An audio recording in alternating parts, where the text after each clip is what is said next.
Hi, I'm librettist Matt Boresi, co-founder of the Decameron Opera Coalition. On October 1st, 2021, the Decameron Opera Coalition unveiled its newest project, Heroes, 8 world premiere works exploring heroism, large, small, past, present, and future. One of those works is a new commission by Lyric Opera of the North in Duluth, Minnesota, The Place. With me today is the creative team behind The Place to tell you what The Place is, how it got there, and how it fits into this year's project, Heroes. Welcome, everyone. Thank you. Now, folks, introduce yourselves. So as I call your name, if you would please tell me who you are and what role you played on The Place. We'll start with Maria. I'm Maria Thompson Corley. I'm the composer. Welcome. Sarah. I'm Sarah Lawrence. I'm the co-general artistic director at Lyric Opera of the North. Welcome. Daniel. I'm Daniel Oyinloye. I am video production. Wonderful. Sandra. Sandra Oyinloye, and I am the librettist. Welcome. Atlese. Hello, my name is Atlese. I'm the director for The Place. And finally, Marquita. Hello, my name is Marquita Lister, and I play the role of Olive. Well, welcome, everyone. Some people who are watching this have already seen your wonderful work and have come here specifically to find out more about it. Other folks are going to learn why they need to go very quickly to see this work from what you see. I have gotten a sneak preview of the work, and I've gotten to watch you put it together all along. It's a very special piece, and I do hope that everyone gets to see it. It has a lot to say to this moment in our society, but it is also a wonderful work of opera and of lyric theater unto itself. So let me ask you first, and anyone could jump in and answer this, but how did you choose your subject matter? What is The Place, and how did you choose your subject matter? I think that starts with Sandra. I knew I wanted Sandra to write the libretto, and I think the only clues I gave were this is a piece about heroes, and we will, the piece will help redefine heroes, and will you please identify some heroes to sing about? And you can take it from there, Sandra. Yes. The Place, I thought long and hard about, modern day heroes, and existing in a time where we have a lot of things going on around the social justice and movement and social change movement. And I was just thinking, who are our modern day heroes? And with The Place, I wanted to imagine a world where heroes from different walks of life could really engage in a conversation, right? While also pushing people to change or to challenge their thoughts of who heroes are. A lot of the time when we think of heroes, we're thinking of, past heroes, right? People who've existed, done these things. And I, in highlighting the Black community, I felt like there's so much in the everyday walk of life, the everyday struggle, the everyday decision to show up, to be in space that speaks so true to heroism, right? And how people move in space and when they show up, but also to highlight the process of heroes, right? A lot of the time we romanticize heroes and we're like, oh, they did this great things, but a lot of heroes go through this process of becoming, right? And that process is waking up to a world where things need to be changed. That process is finding the tools to change, that reality. And that process is also giving information to the next generation of people that will, bring on the change that's needed to really happen. So that's kind of that's The Place, and kind of how it came about, and the story of heroism within it. So Wonderful, wonderful. Well, the piece, without giving away too much for folks who haven't seen it yet, does, as you said, deal with intergenerational continuity with regard to particularly civil rights and social justice. And the notion that heroism is not about one grand moment, but rather about like continuous work that takes a great deal of constitution, is a theme of a number of operas in this Decameron Opera Coalition project. Something interesting about your piece is that it talks about heroism's cost to the hero. That this isn't just something that happens and you're celebrated and then everything moves on. That there is a weight to carry or a cross to bear. I found that particularly fascinating. Now, I suppose this was largely a words first process. So Maria, I suppose you were handed the baton next. Could you tell us a little bit about how you designed the sound for this piece and how the score came to be? Yes, I wanted it, since it was intergenerational, or this idea of continuity of struggle and weight and trying to overcome and overcoming. I wanted to have something that tied back to even further in the past than these characters represented. So I started listening for African instruments that I could use, and also things that would tie more into the present. And so I started with the marimba. That was kind of a no-brainer. I also wanted to use percussion. So there's percussion in it. Some of it very human, in the sense of claps and stamps, very human percussion. Although, the idea of step dancing and doing things like came from Africa, and, was still continued in Black fraternities and sororities now. So that was sort of a connection. The next instrument that I went with was the saxophone. There is a double reed instrument called an algaita. I don't know if that's how you pronounce it correctly. That is African. I tried to find something that was sort of similar. That one's kind of piercing. I didn't know that it would work well with voices, but I settled on the saxophone because that also has an attachment to jazz. And again, we're trying to weave things together. The cello, I listened again for stringed instruments. I was trying to get a variety, and so there isn't a cello, isn't a specifically African instrument, but I needed something that was lyrical. And there are bowed strings, just not the cello. So, but I think the cello also added a lot of warmth. It's such a warm, almost vocal instrument in some ways. I happen to just like the cello. So there's all in. The vibraphone added something as well. I used bowed and mallets vibe, and the bowed vibraphone adds kind of an otherworldly strangeness, I find. So that was part of the reason for that. And that's the instrumental ensemble, just various combinations of those things with the one player for the vibes and the marimba, as one often has. So that was it. And then I incorporated, the first thing you hear is an actual timeline African, very typical African pattern played on the marimba, which is often played on the cowbell, for dancing. So I had that in a number of places. And then there's a little bit of something that sounds sort of hip hop adjacent. I don't want to pretend it's really, but I tried to incorporate, based on the words that I got, I thought that, there was a moment where it seemed like that would be appropriate. And there's some spoken word, and I incorporate some spirituals as well in the background. And they come back a couple times. The two were Lord, How Come Me Here, which is, of course, the title, if you know the words, I wish I never was born. And being in this place where, it was very confusing to particularly the one character that Makilia Bradbury plays, Nia.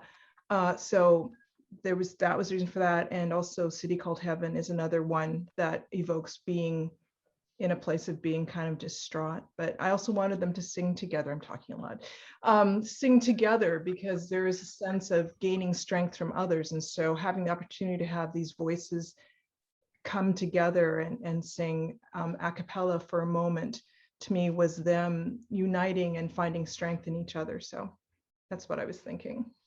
Well, Maria, I hope that people who are listening, who will listen to the piece or listen again to the piece, and having heard those words from you, perhaps they haven't been part of building an opera before, but they've just learned how many choices there are to make, how many choices have to be deliberate and purposeful to make a piece like this, particularly, of course, when you have an artistic team as thoughtful and as talented as this team.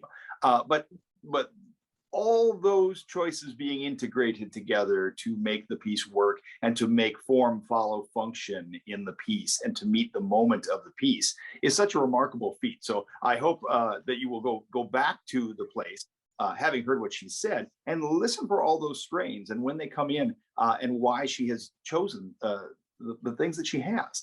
And So if I may, one last thing, I'm so sorry, and then I'll shut up for the rest. Is that I also had certain instruments that I tried to have mostly associated with certain characters, and the way that they're used is sort of associated more with certain characters. And you know, I think maybe you'll hear that as well. Marvelous. Well, once the piece was then created, but still on the page, now it of course has to move onto film and into the body and be of the body and in a place and have a sense of place. So it moves on to Atlese and to Daniel. Could and Marquita, I promise we're getting to you. Could I ask you what happens once you've been handed this wonderful libretto and score, and how did you make it into this work? Initially, I just had the libretto, and so one of the first things that I noticed about Sandra's words was this metaphysical nature to the piece.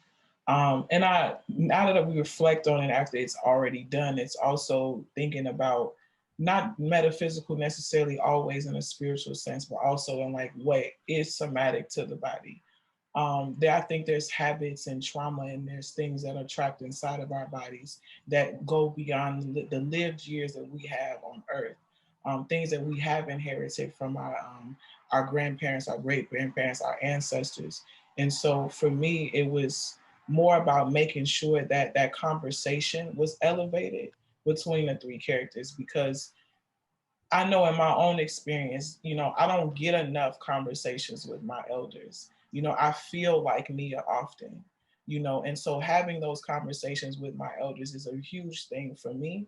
And I appreciate that Sandra gave the words in this piece gave that room for Black folks to have that type of intergenerational conversation. But once I heard the score with the actual orchestra and like actually hearing the voices, then for me, it held all of the dissonance and the healing that is happening simultaneously in our bodies in real time. You know, being able to capture those things was critically important to me, because that's how it is. Like we have this, we're continuously seeing people be murdered by the police or being murdered in different ways, other injustices that we're witnessing in our communities. But then at the same time, we're finding ways to get back to each other. And so holding both of those things is what continued to push the vision when I actually got to hear the music in a real way. But yeah, those are my thoughts initially. Yeah. Marvelous, marvelous. Daniel, what do you have to add with regard to making this manifest? And I think by the time, like, I feel like Atlese did even like, I think by the time I had conversations with Atlese, a lot of her vision for what it should look like, I thought was just magical. She went down and made a list of looks and sort of a list of ideas that were concrete, that were important for the visual to come to life. And when she also came down to the location scouting, found 2 main location spots where we're going to make it happen. And so when I came into the project, I was in a place where we just had a lot of great data. And you had from the librettist to the composer already composing, to even Bill, who is not on this call, but helped mix the songs, and then to Atlese, who already outlined very specific visions. I think I was just blessed to have all that data, and I was excited to have all that data to work with and to sort of color up into something beautiful. And for me, I was now looking into technology. What are we going to shoot it with? How are we going to capture this event? And what is it going to look like in post, considering that we are looking at this sort of metaphysical space, but yet real time and real life, and figuring out the place for the special effects to sort of play in, because the script and the story has a lot of that sort of not entirely realistic, but obviously very real emotions.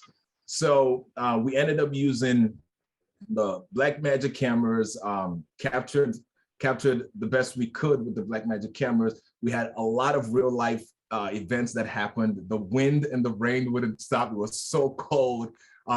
It was not an easy shoot at all. The actors were just great, amazing actors, because they had to stand out there in that cold. And you know, film is not, you literally have to take time to make something good with film. So we're out there, come back in, go back out. So it became a real life exciting story to produce. And I enjoyed that process because we've been handed out something great. And I think it speaks true to the metaphor of the film, is this great data, this great information being handed across three characters through conversation in real time was happening to us also in production, because we were literally making sure we were building on everyone's hard work. So for me, that was the exciting part, and also the part that I sort of put on the table because I wanted to honor the work everyone else has done. And I hope we came through in the visuals as well. I love hearing the portentousness of the fact that the process married well with the work itself. Well, one of the great gifts of this piece is that it has Marquita Lister. So let's talk to her and find out, what did this piece mean to you, and how did you choose to interpret it? Well, I have to tell you, this was one of the most special experiences that I've had in my performance career. It really was challenging. It was organic. It was full of inspiration. It was very thought-provoking. It was really quite something. I wasn't sure what to expect, but it really turned out to be a marvelous experience. I think the singers, I don't think we really quite knew what all of this was going to mean in the long run and the outcome of it all. Because it wasn't just about singing, it was marrying the singing with the text in a different kind of way than you usually do with opera. With opera, we always talk about, you need to understand your text, you need to understand your composer, you need to be able to bring realization to your character, you have to become a part of the character. Well, this was a piece where we were already the characters. There was nothing for us to create. We just were them already. And so what you had to bring to it was the inner person that the person is that you're portraying. And so for me, Olive was very easy to relate to. I understood her from an age perspective. I understood her from a historical perspective. I understood her from a mentor perspective. I understood her from a hopeful perspective in regard to the racial climate and how we want things to continue to change and grow, and that we're all stronger together and not separate. I understood her from so many ways. I feel that both Sandra and Maria did a marvelous job in marrying this very contemporary music with a very powerful written word. And so I've been telling all of my friends who've asked me about it, I said, yes, it was cold. Yes, it was windy. Yes, the ocean was crashing on the beach, and we all thought a tidal wave was going to come at any moment and wash us away. But, the fact of the matter is, without that, it would not be what it is. And I really, really understood that at the time, but really understood that as I was on the plane coming back home. And I was reliving the experience in my mind. And I kept thinking it wouldn't have been the same without it. So I'm very grateful to have had that experience. I feel like it stretched me as a performer. Well, that's wonderful to hear. That's wonderful to hear. So incredible. And if I may contextualize this somewhat, we were in the midst of one of the hottest summers on record in Minnesota. And Marquita kept texting me and saying, I'm looking at the forecast and it's going to be 54 degrees and we were on a beach on Lake Superior, and it wasn't just 54 degrees. There was a small craft advisory, and it was raining. So she's not joking about the drama of the shoots. Well, I'm glad you all survived, and I want to say that I'm so appreciative and impressed by the fact that all of you and Lyric Opera of the North were able to take this storied and typically, you know, grand storied form that is opera, and be plastic enough and be thoughtful enough and be lithe enough to meet the moment and make this extremely contemporary and immediate piece using a form that people don't always consider to be contemporary nor immediate. But it is a piece that feels of the moment. It is one that feels, and yet, because it is about intergenerationality, it does feel like a piece that will continue to have meaning. And so before we go, any closing thoughts on how you would like people to receive it? Any takeaway you'd like them to have from it? How you'd like them to watch or listen to it when they interface with the place?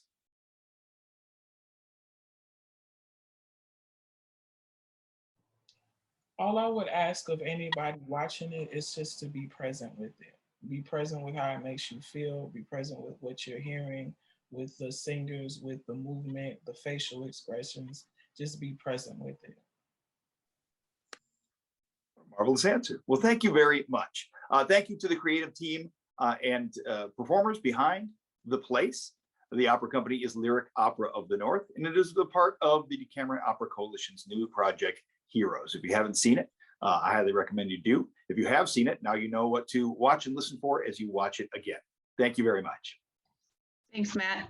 Thanks, everyone.